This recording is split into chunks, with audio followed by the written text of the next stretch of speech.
In this video, we'll talk about probabilities. Let's talk about simple probabilities first. Now, probability that an event will occur is given by the number of outcomes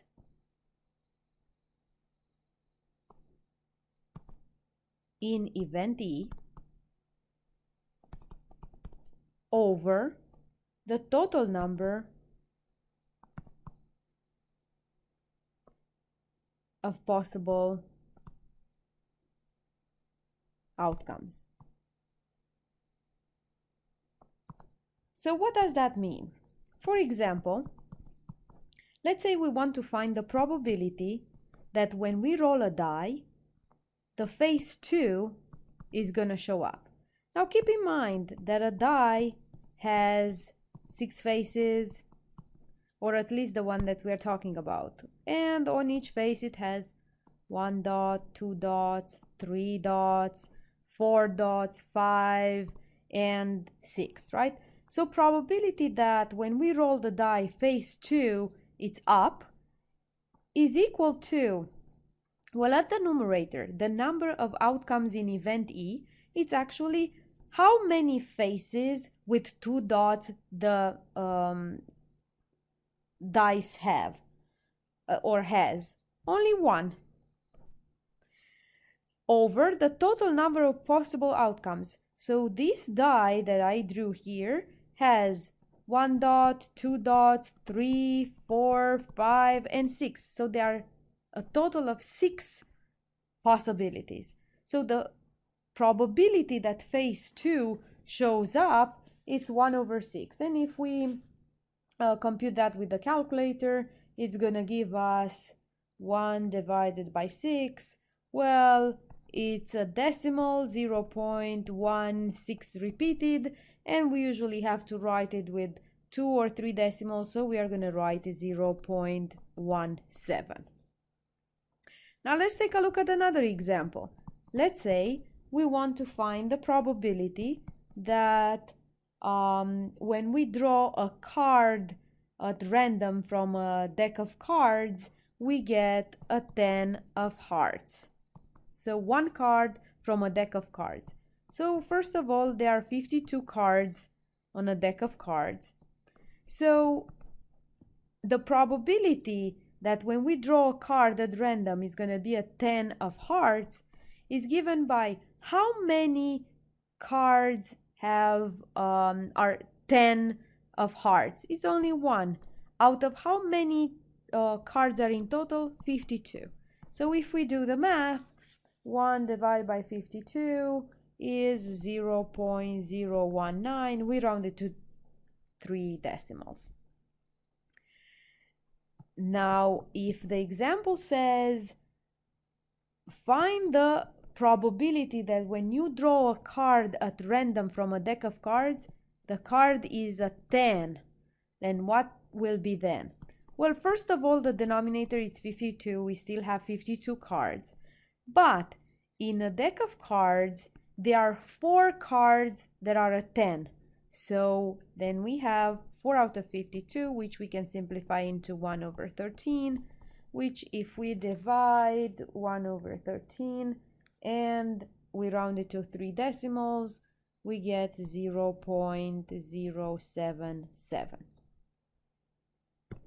Now let's take a look at compound probabilities. Well, these compound probabilities are actually simple probabilities that are connected with some words between them. One of the words is and the other one is or. And if we were to just summarize it really quickly, when you see the word and, we are going to multiply our probabilities. When we see the word or, we are going to add them.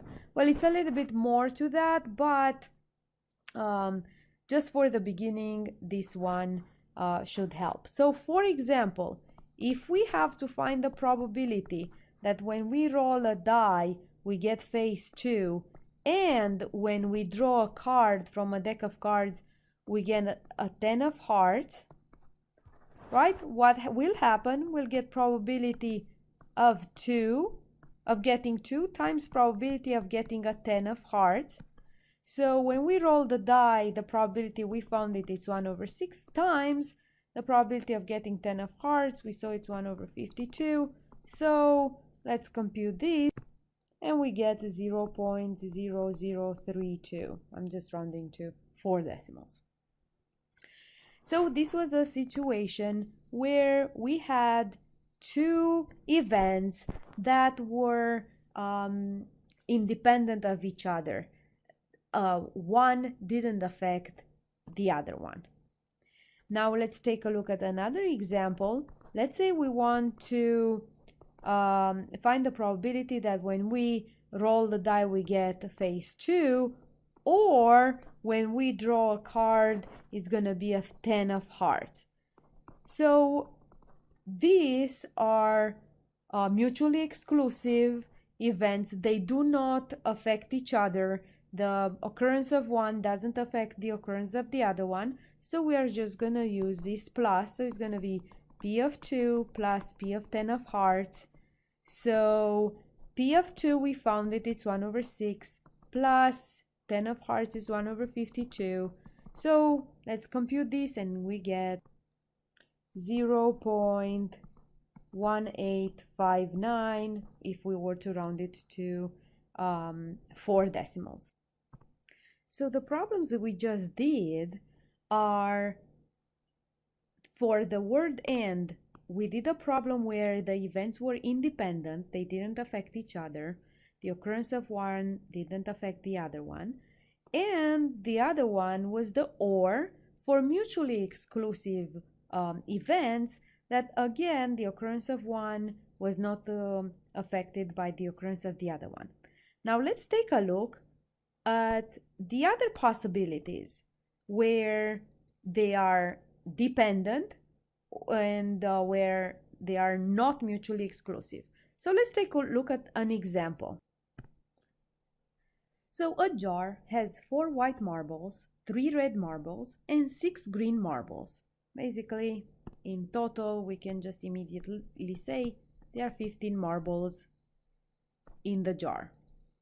So let's find the probability that we draw 3 red marbles, and I wrote there without replacement. So basically, if you draw the first marble, it's 1 red marble, you put it aside, and then you draw again. So the first one is a red marble times the second one is the red marble, and then times the third one, it's 1 red marble. So 1 red marble and the second one a red marble, the third one a red marble. So and means this time we are talking about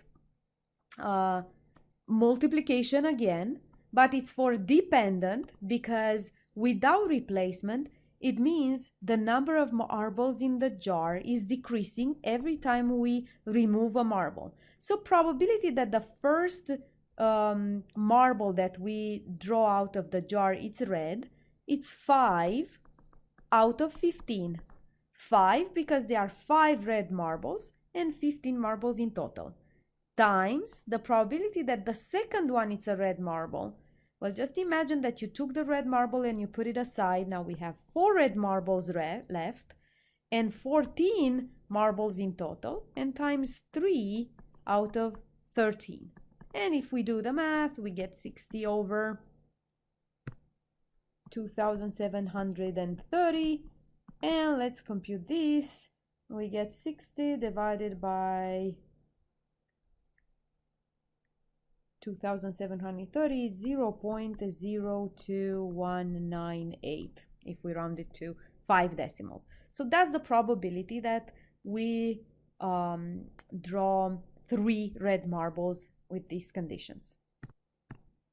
Okay, so we discuss independent, dependent, mutually exclusive. Let's discuss not mutually exclusive, an example. So let's say we have this table in this example here, where we have 9th grade, 10th grade, 11th grade, and 12th grade students, and they are given as girls and boys. So in ninth grade, there are 3 girls and 10 boys. In 10th grade, there are 4 girls and 11 boys. And so on, right? 5 girls in 11th grade and 12 boys, and 6 girls in 12th grade and 13 boys. And we have this total, like 13 students in ninth grade, 15 in 10th, 17 in 11, and 19 in 12th grade. So a total of 64 students. Now this 18 means the total number of girls, and this 46 means the total number of boys. So what if we had to calculate the probability that a student, one student chosen at random, it's a girl or it's in 11th grade? So because the word or, we keep in mind that we should use the plus, right? So we have probability that it's a girl plus probability that it's in 11th grade. But we also have the possibility that it's a girl and it's in the 11th grade as well. So we're going to subtract the probability that it's a girl and it's in 11th grade. So just because I want you to imagine that we have these 2 Venn diagrams, you learn Venn diagrams in this class, and these are all the 9th grade girls, and these are all the 11th grade. These are all the girls, and this diagram is 11th grade. So when they overlap here, we end up with that region twice. So that's why we subtracted to get the girls or the 11th grade.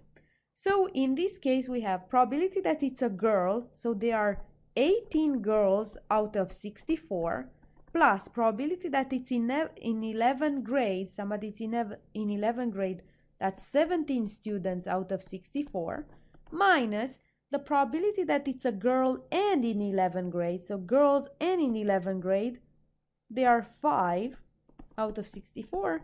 And if we do the math, we end up with 0.46875.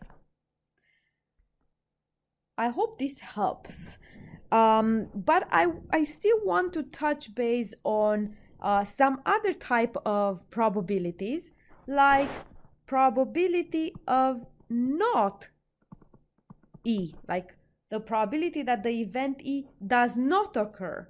That is given by 1 minus the probability that event E occurs.